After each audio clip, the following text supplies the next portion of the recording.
September 1987, that we will have a program. For tonight's 6 o'clock report, thanks for watching. Don Phelps will be...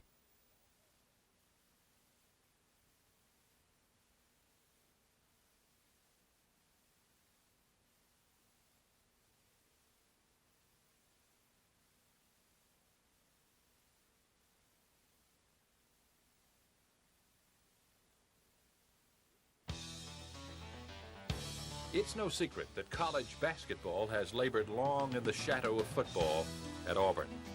Sonny Smith entered this football climate 7 years ago, confident he could coach a consistent winner, even at Auburn, where no one had since the days of Joel Eves 25 years before.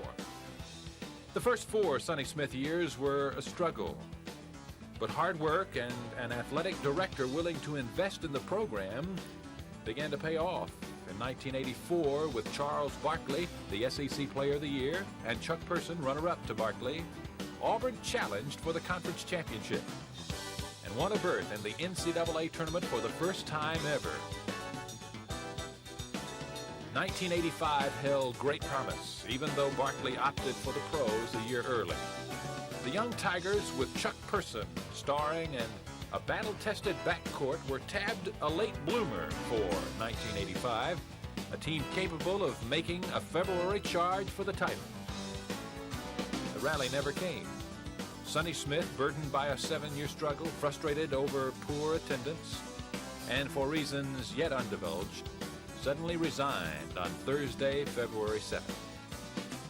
The Tigers, though beginning to play well, finished out the season winning only 2 of their final 6 games.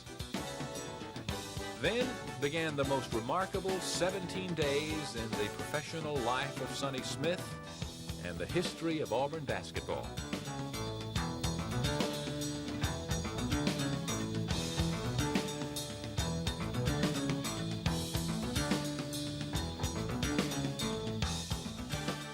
The Tigers went to Birmingham, seeded 8th in the SEC tournament, facing the Ole Miss Rebels in the preliminary round, a team they had defeated twice in the regular season.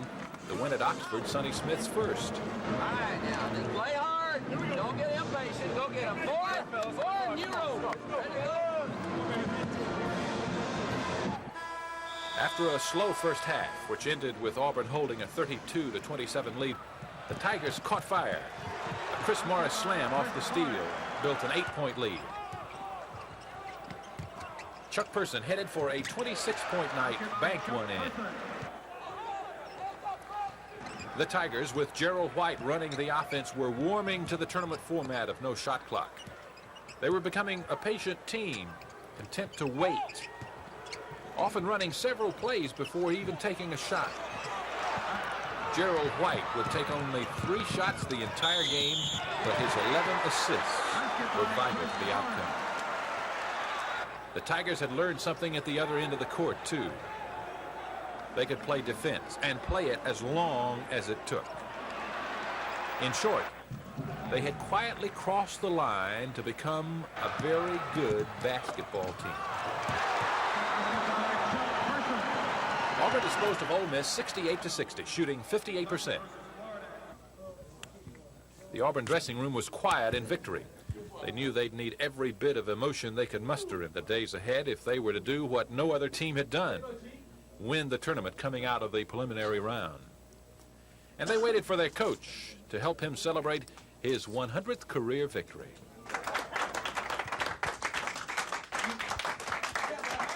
You got it. Is that what I'm in here? I tell you one thing. You know where you was going to get that cake? You hadn't picked up the tempo a little bit? Fellas, I was on your case a little bit tonight, but you weren't playing like you normally are, but you won. And you can do it again tomorrow night, and you will do it again tomorrow night. Now get happy.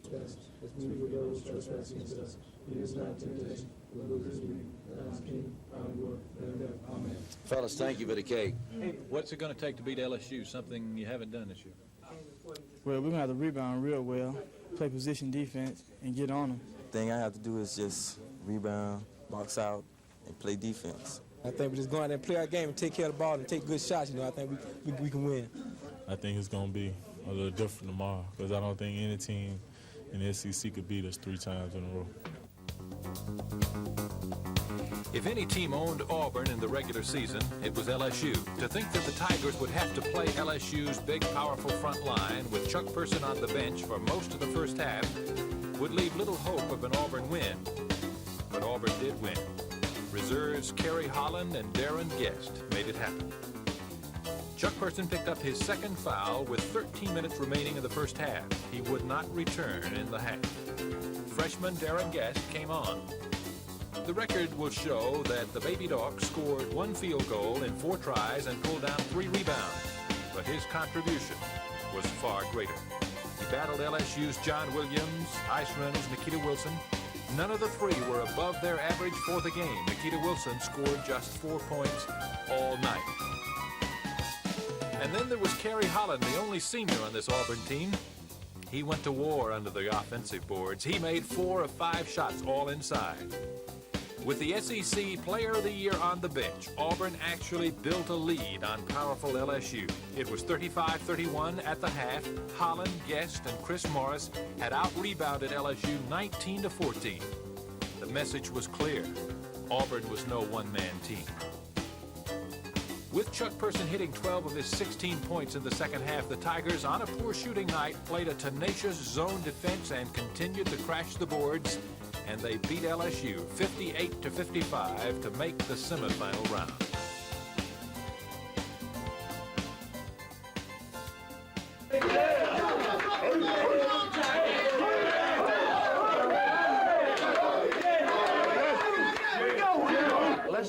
Let's save our celebration till we do it all. Yes. Let's go. Hey, now, I don't mean you celebrating in the dressing room about putting T in the shower. We're going to put T in so deep that he's going to be baptized for the next 50 years. Hold it a minute now. Let's talk a second. Fellas, effort was the best I've ever seen on an Auburn team. Tonight was the best. It really was. Yeah. And I want to tell you something else. Your shot selection was the best you've had this year. Effort, shot selection. Think about what you sucked up and did today. Let's turn around and do it to Florida again tomorrow. Yeah. Hey, you know you can't beat a team 3 times, right? Now let's go do it tomorrow. What do you think?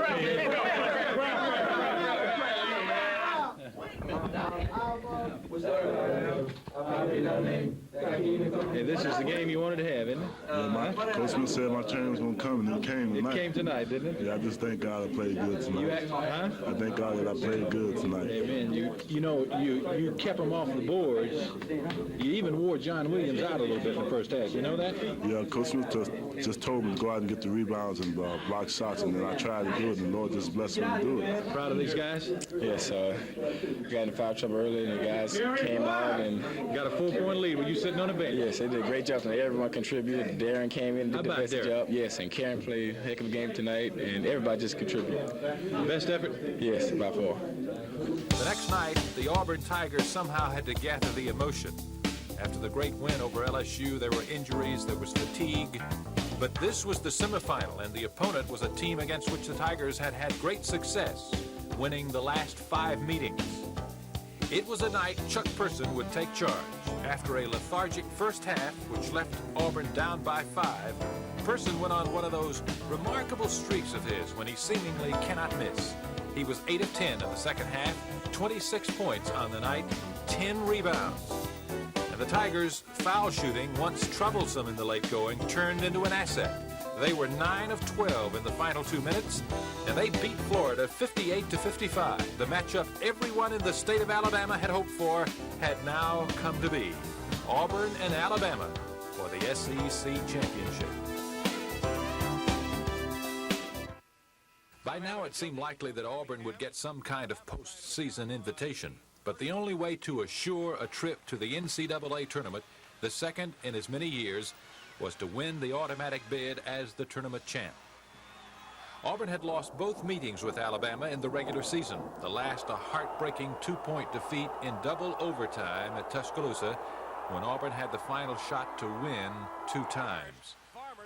Much was made of the fatigue factor. No team had ever played 4 nights to win a title. In fact, about the only thing the Tigers had going for them was a newfound confidence in themselves and a fierce desire to postpone Sonny Smith's resignation. On the front of that zone. Alabama was coming off a tremendous win over Georgia. They appeared ready to run away with it several times. They led by 8, then by 6 on several occasions. But the tired Tigers somehow refused to fold. With 5:25 left in the game, Wimp Sanderson decided to hold the ball with a 4-point lead. Auburn countered with a zone trap. Finally, they fouled Jim Farmer. He missed. At the other end, Chuck Person went to the hoop, was fouled, and then made 2 pressure-packed free throws. The lead cut to 2. Twice on the other end, Auburn had chances to gain possession, losing the rebound. And then a near steal here. Alabama continued to hold the ball. At last came the foul, sending Mark Godfrey to the line with 1:16 left to go. He hit the first shot, missed the second. A 3-point Alabama lead.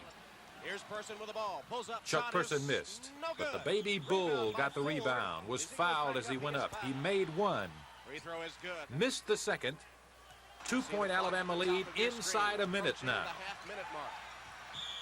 Auburn had to foul, so Chris Morris spent his 5th foul on Jim Farmer, knowing Farmer had missed 2 of his last 3. Farmer missed. Auburn finally controlled. The Tigers worked patiently for the final shot. No bad shot this time, but time was running out. Finally, it was Frank Ford, and he made the biggest shot of his life. Still enough time for Alabama to score. Terry Connor took the shot, missed. Kerry Holland took the Connor charge. Auburn could win it at the line. Kerry waited through timeouts, dazed from the blow to the head, missed the free throw. But there was no dismay on this Auburn team. They had finally caught Alabama. Oh, good. Short on the shot. Hurt cradled the rebound, and we've got overtime in the championship game. They were tired beyond belief, but they had 5 more minutes to settle the issue. A month ago, they might not have felt this confidence, but now they did. Sonny Smith went to a 3-guard offense to handle the ball. If they had to hold it for 5 minutes, then so be it. Gerald White, Frank Ford, and Johnny Lynn held the ball and held it. Alabama finally went to the man. Chuck took the shot. Auburn rebounded, but lost the ball on a walk. At the other end, Buck Johnson missed, but Alabama got it back. Farmer missed. Chuck rebounded. Again, the patient Tigers waited. Finally, the timeout with 11 seconds left. On the inbound play, Connor fouled Gerald White. Now with 10 seconds to go, it was Gerald White's time to accept the pressure. Twice, Alabama called timeouts. Finally, all the delays were exhausted. The first was pure. The second rattled a bit, but went down just the same. Bama has 10 seconds to tie it. Godfrey penetrates. He traveled. Traveling call on Godfrey. Alabama turns it over with 5 seconds. Gottfried came up court in such a hurry, he tried to stop and just drug his pivot foot. Instead of trying to move the ball, both Mark Gottfried and Terry Connor tried to over-penetrate, and they had plenty of time to get up a good shot. Full court pressure now by Alabama. 5 seconds left in overtime. McKee got a hand on it. Ford, he takes the pass and jams. Auburn wins.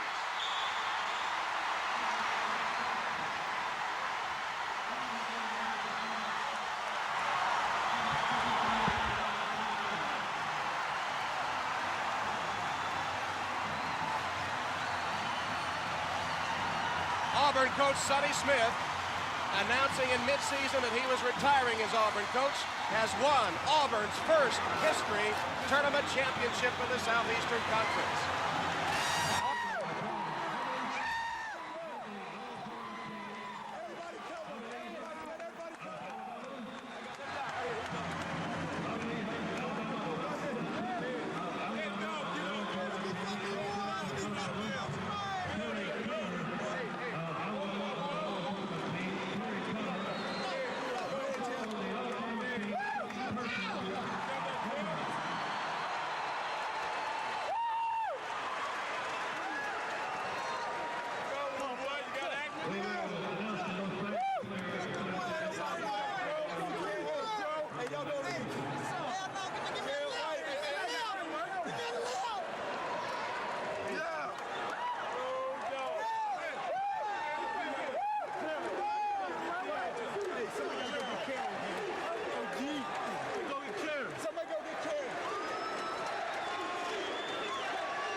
everybody in here.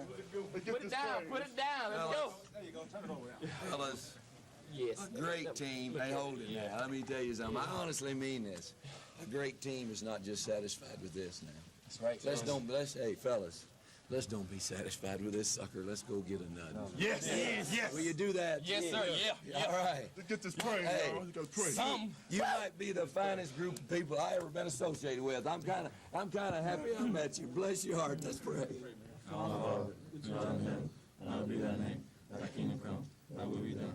On earth as it is in heaven. Give us this day our daily bread, and forgive us our trespasses, as we forgive those who trespass against us. Lead us not into temptation, but deliver us from evil. Thou is the kingdom, power, and glory, forever. Amen. When we got behind early in the game, they tried to hold it. We came out and we didn't panic, and everybody kept their spirits up. We were a little tired, mentally and physically, but we reached deep within ourselves and came out with something extra. How about that Gerald White at the line? Yeah, Jared's been shooting free throws great lately, and he came through again for us. That's what they signed you for. You just start to earn your keep. How do you feel? Outside of great. Hey, I feel like I'm on top of the world, man. Yeah. One thing I would like to say that in my 27 years of coaching, this is the greatest group of kids that I've coached. I don't mean the best players. I've sure had something better than these people I got here, but I tell you, never have I had better people. And that's what makes coaching fun. For any of you that think coaching is great fun, try it sometime at this level. It's not fun. But if you got people like I have, it takes care of all that other stuff. And it was just it was a great win for it was a great thing for the Auburn athletic program.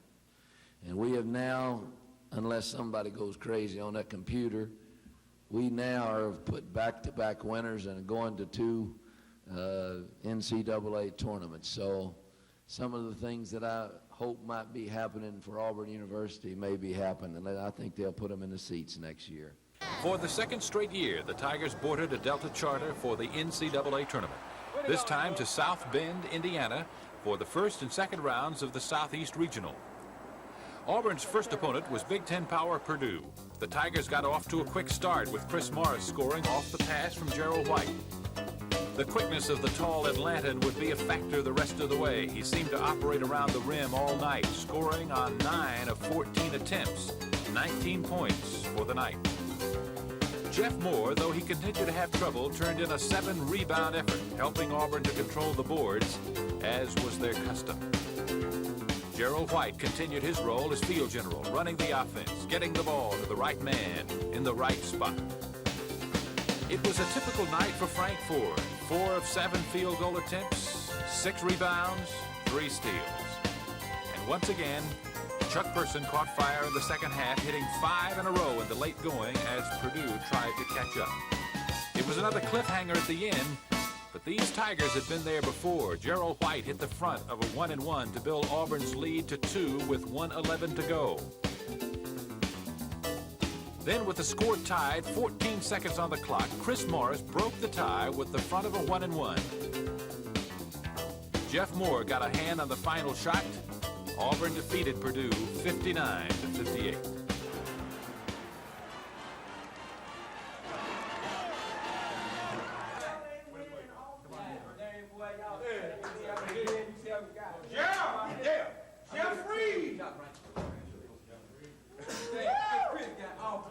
What'd you say when they had 10 seconds to go and call timeout for one shot?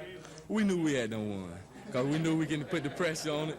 And, you know, if they would have hit that shot, it would have been my fault because I didn't front the post. You didn't? No. Why did you tell me? hey, I take responsibility for that, because I'm that type of person. Like, Y'all just don't want this thing to end, do you? No way. We're going to fight all the way. We'll try to get back to Birmingham, get to there, and be on our way if we can. Every time you win one in this league, you get one, you know? Oh, yeah. We're going to try to make it as long as we can take it. As long as we can take it. We love playing basketball. You two guys got your hands full tomorrow because they got a 7-footer and a 6'11" guy to work on. Oh, that's all right, though. We ready for them. We like bigger guys. We love But Dan Manning, you say 6'11", one about the premier freshman in the country. We got Chris Martin and Jeff Moore, though. But, it's going to be a good game, but we're going to stop him. Y'all don't want this thing to end, do you? No, we just want to go on till we go to Birmingham, see what we can do out of that. These guys keep getting you another game, Sonny. You know it? It's amazing. They do. It is amazing. I mean, really, it's more of what they're doing than what we're doing. We give them a good game plan, but we've been giving them good game plans all along. It's just that they execute them better now. They want to win so bad. And when you want to win that bad, anything can happen, and does. Against Kansas in round 2, Auburn proved it was a team that would somehow find a way to win. Again, the quick start by Chris Morris. Auburn held a slim lead for most of the half and then suffered a blow. Chuck Person picked up his 3rd foul just before intermission. His 4th came early in the second half on a drive for a basket. The Tigers would be without their scorer for the next 7 minutes. They doggedly held it together as Kansas, buoyed by the knowledge that the SEC's Player of the Year was on the bench, began to get stronger. Frank Ford scored 6 of Auburn's next 8 points, but Kansas did better, taking the lead with 8 minutes to play. Person returned with 4 fouls, but he would not back off. It was a duel as the minutes ticked away. This one tied it at 52 all with 3:45 to go. Frank Ford's 3-point play gave the Tigers a lead. The Baby Bull would turn in his best night ever. 9 of 9 from the field, 5 of 6 at the line, 23 points, and 7 big rebounds. Chuck Person continued to score. Auburn led by 7 with 1.5 minutes to go. 7 again when Gerald White hit 2 free throws. But in the final minute, Kansas made a fierce charge. Gerald White's free throws, 6 in a row, would hold them off. It was another typical ending for Auburn. The outcome still in doubt at the buzzer. The Tigers, though, had progressed to the 3rd round of the NCAA tournament.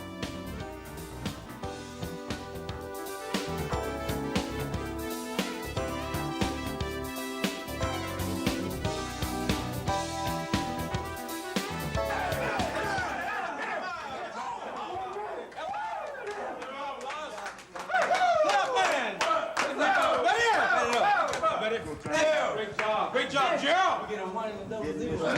Free show, throw shooter. Oh, yes. All right. Come on, baby. Wow. Way to go, baby. They said it good.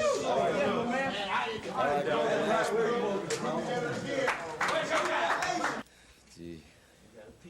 Did you set a record today, or did you set a record today? Do we set a record every time we bounce it? Every time. Every time. Are you willing to set one more record? Oh, yeah. Every time you put it down? Every time. I've never been prouder of a group of people. I haven't, honestly. Played your hearts out. You beat a great team. You didn't beat an average team. You beat a great team. You did. You really did. Hey, you hit those free throws. You made those clutch shots. You did the things you needed to do. You didn't block out, but we won. Don't worry about it. Next game, you're going to block out. Hey, fellas, you are capable of going as far as you want to go. And Kerry Holland, you beat Greg Dryden to death, bless your heart. You beat that sucker to death. Hey, I love every one of you. This is a great victory. And if you ain't happy today, I'm going to have Doc Haynes come in here and check you out. There's something wrong with your box, man. Hey, we can't know that.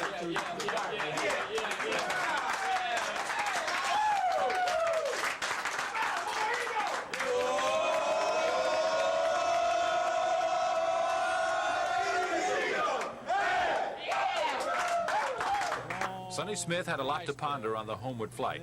He had learned while in South Bend of a serious move to ask him to stay. When the Delta Charter touched down in Montgomery near midnight, the players were greeted by hundreds of fans. Never had an Auburn basketball team been welcomed home like this. Here, and 90 minutes later in Auburn, at an even larger welcome, they chanted, "Stay, Sonny, stay. Stay, Sonny, stay." The Auburn players joined the chant. It would have a telling effect later. Maybe it was a week of thinking about how far they'd come, what they had accomplished. Maybe it was the Birmingham Civic Center, packed full of Auburn fans. Or perhaps it was the long grind, 6 straight hard-fought victories. Or maybe it was just the way it was supposed to be. No matter, the Tigers finally played a bad 10 minutes of basketball. playing badly for 10 minutes against North Carolina will get you beat.